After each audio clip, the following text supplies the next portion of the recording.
So I'm on EDP's website. I decided to go back on his website and check and see if any idiots out there purchase anything. And I see that he dropped his bulletproof vest down to $100 now. Yeah, it's like this. Every time he sells things like way too freaking expensive, he keeps dropping the prices down. And then eventually some idiot out there will buy it though. So someone pretty much, a disgusting person bought an EDP Eagles flag when you can pretty much get it anywhere. You know what I'm saying? I'm gonna be honest with you. You gotta be a broke, stingy person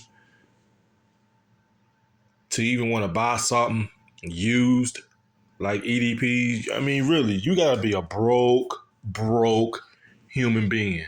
Cause I like to buy my stuff brand new. I don't care if I gotta pay a couple of dollars extra. If it's $200 or $300 extra, I'll pay it. I'm not a broke bastard. But for you people purchasing stuff from EDP, y'all gotta be some broke people buying used stuff. You might as well should go to the thrift shop if y'all have any in y'all's neighborhood, because y'all seem like y'all one of them thrift shop people where you see people who go to thrift shops and they just buy used stuff, and which I'm not knocking anybody down who wanting to go to thrift shops and buy used couches, used chairs, used furniture, stuff like that. If people choose to buy that, that's their choice, that's their money. But to me, the people that are buying it from EDP, which it doesn't really matter who buys it from them, it's got to be them thrift shopping type of people who likes to buy used stuff. Hell, they'll buy used underwears. They'll buy used shoes. You know what I'm saying? Those are the type of people that will actually buy it, though. But if you're somebody like me that's got money and you can afford to buy new things, yes, I'd rather buy a brand new television than buy a used TV from a freaking pawn shop. Because if you buy a TV from a pawn shop, if you buy a used TV from a pawn shop, it probably won't even last you no 5 or 6 years. You know what I'm saying? But if you buy you a brand new TV, you get better service and it'll last you a whole lot longer and you'll get your money's worth. But, if you buy you a used TV from a pawn shop, it'll probably last you a year or 2 years. Now you're back out buying another used TV. You know what I'm saying? But a lot of people like to buy used stuff. A lot of people rather go to pawn shops and buy a used PlayStation or stuff like that. So there's a lot of people in this world that like to buy used things, used fans and stuff like that, used cars. You know what I'm saying? There's a lot of people in this world that's like that. You know what I'm saying? But them are the type of people that are buying EDP stuff. You got to be somebody that likes a lot of used stuff. You like to wear used shoes, used shirts, used underwears. You know what I'm saying? Those kind of people that are buying that from EDP. You got to be one of those kind of people. You got to be those type of people to want to buy something from a guy like EDP. And by the way, EDP, thanks for letting people know that you wear bulletproof vests. Now all they got to do is aim for your head now. So thanks for telling people that you wear bulletproof vests and stuff like that. Because now all they can do is just aim for your head now. They'd be like, no, we can't shoot EDP in the belly. We just aim for his head. So now you just gave people an idea now that if those kind of people really want to come after you, all they got to do is just probably aim their gun at your head now. Because you just basically told everybody that you wear vests now. What an idiot. Now on to this right here. Let's see. Nobody's buying that jersey. He's gonna be dropping that blue jersey. He's gonna be dropping that down probably to maybe 200 and something. And the Eagles, that green Eagle jacket 2X, he's probably gonna drop that down to probably $100. I'm gonna assume, if not $100, maybe $7 probably though. I'm just guessing. But no idiots haven't bought those haven't purchased those items yet. But trust me, it's gonna be some idiot out there that's gonna buy it. But what I really want to talk about in this video is the book interview thing, where I got marked at. EDP does interviews for $100. And there's a guy on YouTube, I think his name is Call Me Cameron, I think. Uh, he made a video, I think, about maybe 10 or 11 days ago. And he was basically saying, like, he showed a video where he booked an interview with EDP, and he basically put the link of his channel. Because he showed us, like, if you're going to do an interview with EDP, you got to give him, like, your podcast and name your YouTube channel and this and that. And what he did, he basically covered it and said, like, he knows by paying it, he knows that EDP is probably going to run off with his money and something like that. And I'm like, all right, dude, good luck. But I think he made a video about 4 days ago, and he said that EDP and them, it's not really going through with the interview. So basically, he ran off with your money just like everybody predicted it. And I'm not just talking about him. I'm just talking about for those who really want to conduct an interview with EDP. We all know EDP is not going to answer those questions. Okay, he's not going to answer those questions. I really wouldn't waste. I mean, it's y'all's money. Y'all have the right to do whatever y'all want to do with y'all money. Because, I wouldn't want nobody trying to tell me what to do with my money. But the difference with me, I have enough common sense to know that if I would have paid somebody $100 and they're not going to honor it or answer any one of my questions, they basically just took your $100. So basically, I could have done something else with my $100. You know what I'm saying? $100 ain't something to throw away. I mean, maybe some people got money to throw away, but $100, I ain't throwing away no $100. I could be doing something else with that $100. You know what I'm saying? I could be using that to put some brand new tires on my car or something like that. New tires on my vehicle or something. You know what I'm saying? I could have used that to pay my phone bill or my internet bill. You know what I'm saying? Something that's important, because if you're somebody who wants to do an interview with EDP and you want to talk about sports or the Eagles, I mean, come on now. Like, for the ones who wants to conduct an interview with EDP and you want to talk about the football with EDP, I'm like, come on now. Like, some of y'all act like that EDP is like the only guy that talks about football. Like, there's plenty of other people that y'all can talk to besides EDP about football. Same thing with me. I do Q&A questions, but I know I'm not the only person in this world that people can ask questions to. There's other people besides me that they can ask questions to or talk to other people about sports and stuff, But I went on to that the word that says order.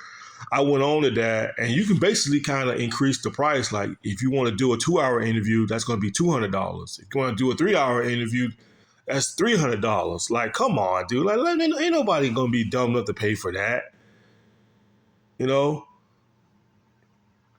Listen, if you're going to ask EDP about those allegations, he's not going to answer that, okay? Again, it's his website, and he doesn't really have to answer it. And I'm not trying to defend EDP. It might sound like I'm defending him, but I'm not trying to defend him. I'm just saying, if you're somebody with enough common sense and you're gonna like pay it and then expect him to answer, like, so EDP, what's up with the allegations? Oh man, EDP didn't answer my question. Man, he didn't answer it, man. Oh my God, man. That should not surprise you or anybody else that he did that. Because on his website, people, he doesn't really have to answer that. You know what I'm saying? Like when Chad and them busted him a few years ago, he had no choice but to answer the question because he was on Chad's on podcast. Well, it wasn't really a podcast, but he was on Chad and them. Chad and them got him. You know what I'm saying? So he had no choice. But just imagine if Chad and them wanted to bust him on his own website. Just imagine if Chad and them couldn't bust him in public, but they still had the text. But just imagine if Chad and them would have came on EDP's podcast and said, EDP, we got proof that you're a pedophile. EDP would have just ended right there on his own podcast. But if he's on other people's podcasts, sometimes he'll probably have to answer it, though. He'll probably have to answer it. Or most likely, he'll probably just end the live stream, just walk away, or probably don't even show up, though. You know what I'm saying? But either way, man, you got to be an idiot to sit here to think that, yeah, if I pay EDP $100 he's going to answer my questions. He's going to answer the questions about the allegations. You got to be an idiot to even think that this guy is going to even answer those kind of questions on his own website. You got to be an idiot to think that. And if he does be on somebody else's podcast, it's most likely somebody that he knows or probably a fan of his that's going to ask him softball questions. And to me, that's not a real interview. If you're asking somebody softball questions, because when EDP was on other people's podcasts, you can kind of tell it sounded like it was a setup. You can kind of tell that they went over some agreements and stuff like that. You know what I'm saying? Because you can kind of tell the EDP didn't really show too much hesitations.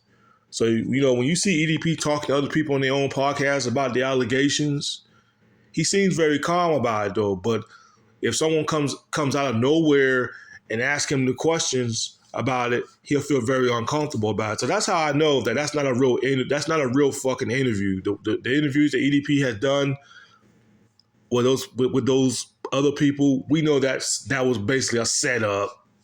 You know what I'm saying? They went through agreements. EDP said, look, I'll be on your podcast, but, you know, don't press me too much about the allegations. And, you know, the idiot sat there and said, yeah, EDP, we ain't going to press you on that. I'm like, come on, dude. Like, really? Come on. That's not a real interview. Not a real interview right there. The only person who can really get through this is get a professional to do it. Get a professional. You know what I'm saying? Like Chris Hansen. But, yeah, you got to be an idiot to sit there and pay $100 and expect this guy to answer your questions, then he run off with your money. I mean, that's your loss right there, because that's what he is. He's a scammer. That's what he is. He's a scammer. EDP scam people. He's been doing this way before he got busted as a pedophile before chatting them. He's been doing that since then, according from what Master Work said. He said EDP has been doing this way before he even got busted as a pedophile, that he'll just scam people. He'll just, you know, he's a scammer. He scam people for their money. And that's what it is. But come on now, dude.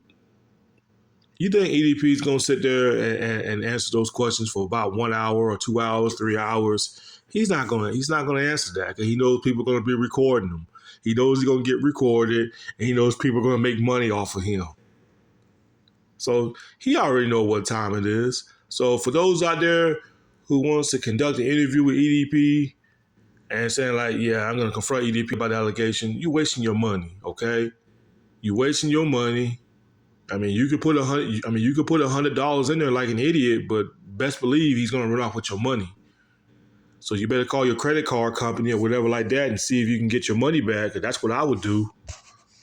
I honestly don't know how many people booked a 1 hour interview with EDP, but I can assure you that if he sat there and scammed all of them, and let me tell you something, EDP, that is a dangerous game that you're playing.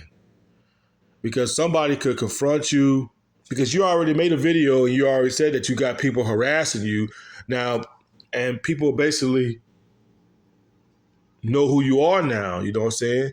But at the same time, you over there scamming people out of their money. I'm surprised. What's going to happen is somebody might walk up and confront you and say, yo, EDP, man, I was one of those people that conducted a 1 hour interview with you and you never gave it to me. So what's up with my $100 though? You know what I'm saying?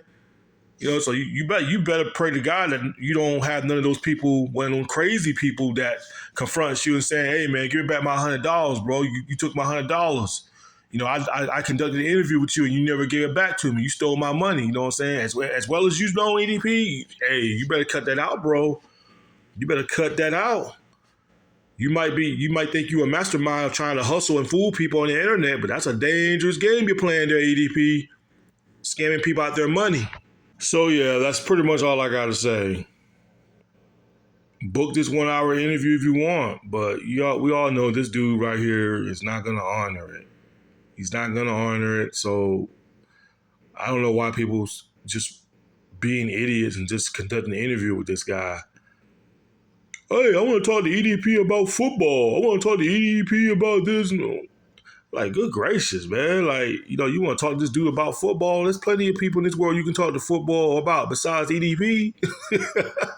You know what? I'm done, man. I'm done. Anyway, y'all, peace.